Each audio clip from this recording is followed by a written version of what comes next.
اهلا بيكم في فيديو جديد من فيلم ترند، وفي الفيديو ده هراجع معاكم مسلسل نتفليكس الجديد ريبلي.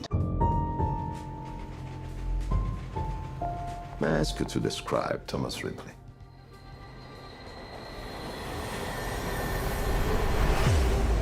مسلسل ريبلي من تأليف وإخراج وإنتاج ستيفن زيليان اللي قدم لنا قبل كده أعمال عظيمة زي ذا ايرشمان وذا نايت اوف، وهنا هنخش معاه في رحلة مليانة بالتشويق بتدور أحداثها في فترة الستينيات في إيطاليا عن بطل روائي مثير للجدل اسمه توم ريبلي، واللي بيقدمه أندرو سكوت اللي قدم لنا أعمال عظيمة قبل كده منها أول اوف اس سترينجرز وفليباك. توم ريبلي من أكتر الشخصيات المثيرة للجدل في أوائل الستينيات في نيويورك. تم تجنيده من إنسان ثري جدا بيشتغل في مجال الصناعة بانه يسافر لايطاليا لمحاولة اقناع ابنه ديكي جرينلف بانه يرجع للوطن مرة تانية. مجرد قبول توم ريبلي للعرض ده بتكون اول خطوة ليه للدخول في حياة معقدة تماما مليانة بالخداع والاحتيال والقتل. مسلسل ريبلي هو مسلسل قصير مكون من 8 حلقات مبني على سلسلة روايات توم ريبلي للكاتبة باتريشيا هايسمس.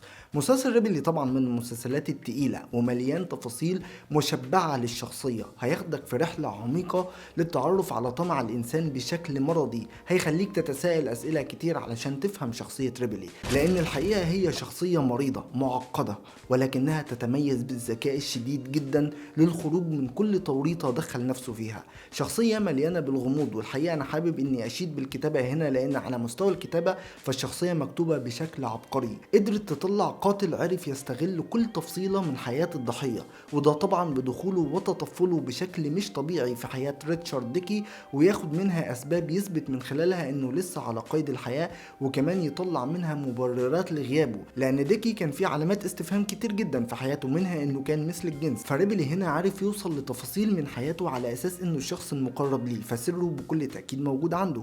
وخلي بالكم من الأفكار دي لأن العمل بيتعامل مع المثلية كأنه شيء عادي، ولكن ما تقلقوش مفيش أي مشاهد هنا ولا حتى في مشاهد جنس. فبكل تأكيد شخصية ريبلي هي شخصية مرعبة، قدر أندرو سكوت هنا إنه يلعبها بكل تفاصيلها من غموض وتطفل وعدم قبول أصلا لأنها شخصية لزجة صعب إنك تتقبلها. وحسيت كمان إن ستيف زيليان ماشي على خطى مدرسة ألفريد هيتشكوك في إخراج الأعمال المتعلقة بالجريمة، فبكل تأكيد هتشوف حاجة ملحمية. فعلى مستوى التمثيل هتشوف ملحمة فعليا، وعلى مستوى الإخراج وخليني أكون صريح معاكم لو ما طولتش بالك على المسلسل في أول 3 حلقات هتزهق منه ومش هتكمله، ولكن مع وصولك للحلقة الثالثة بيحصل تطور ملحمي للأحداث، ووقتها فعلا انت بتبدأ تخوض في شخصية إجرامية غير تقليدية، وهتحب انك تكمل مشوار ريبلي بكل تأكيد، وهتبقى مستني تعرف هو هيتكشف امتى واللي بيعمله ده ايه الغرض منه بالتحديد.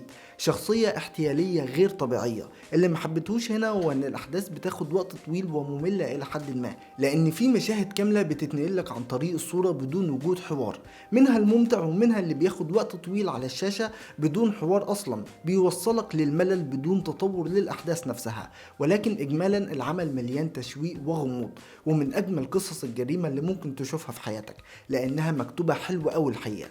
وبس كده هنا بكون وصلت لنهاية فيديو النهاردة، فلو عجبكم الفيديو ده ما تنسوش تعملوا لايك وشير وسبسكرايب، وبكل تأكيد ما تنسوش تدعوا لإخواتنا في فلسطين، وأشوفكم في فيديو جديد. سلام.